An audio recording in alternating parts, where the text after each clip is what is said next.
तो तनख्वाहों के लिए भी पैसे नहीं है और हमने वज़ीर पूरे बनाए, मुशीर पूरे बनाए।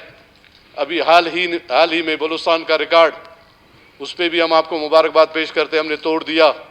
20 के करीब एडवाइज़र हमने ले लिए। तो मुझे यकीन है कि इंशाल्लाह अभी बलूचिस्तान की तकदीर बदल जाएगी, क्योंकि ये 20 हमने जो एडवाइज़र हमारे गवर्नमेंट ने लिए, तो इससे हमारी मैशियत भी ठीक हो जाएगी। और मीर असद साहब का मैंने कल परसों का जो स्पीच सुना, उसमें वफाक से जो गिला कर रहा था, तो ये हमारे माहिर मैशियत को भी ठीक करने वाले यही लोग हैं और इनमें कानूनदान भी हमारे पास है, ला को भी ये लोग जानते हैं। तो मुझे उम्मीद है कि ये हमारे 20 जो एडवाइज़र अभी लगाए गए हैं, इंशाल्लाह बलूचिस्तान की तकदीर बदल जाएगी। तो मैं अपने दोनों वज़रा को, अभी 2 हो गए, दोनों को मैं मुबारकबाद पेश करता हूँ कि ये 20 एडवाइज़र हमारे जो आए हैं, अभी बलूचिस्तान की तकदीर बदल जाएगी।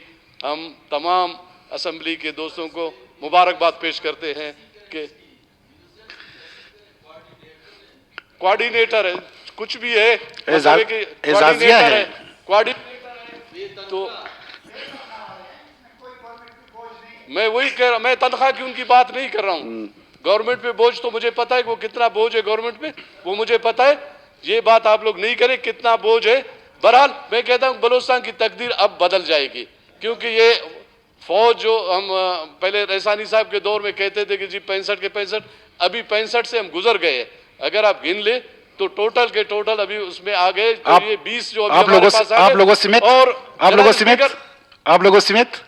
जी आप लोगों समेत नहीं, आपके तो नहीं है, हमारा तो कोई भी नहीं है। आपने कहा 65 से ज्यादा हो गई, तो वो जो बाहर से आए, अच्छा। पहले यही कहा था हमारे सीएम साहब ने, इस सीट पे बैठ के उसने अपने फर्स्ट स्पीच में यही कहा था उसने कि जी बाहर का कोई नहीं होगा।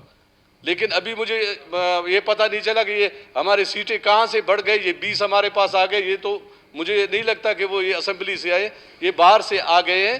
बहरहाल अभी आपको भी मुबारकबाद और हमारे सीएम साहब को और हमारे वज़रा को भी मैं मुबारकबाद पेश करता हूं कि जो हमारे 20 कोऑर्डिनेटर आए हैं, तो उससे बलूचिस्तान की तकदीर बदल जाएगी और बलूचिस्तान खुशहाल होगा। शुक्रिया जनाब जी।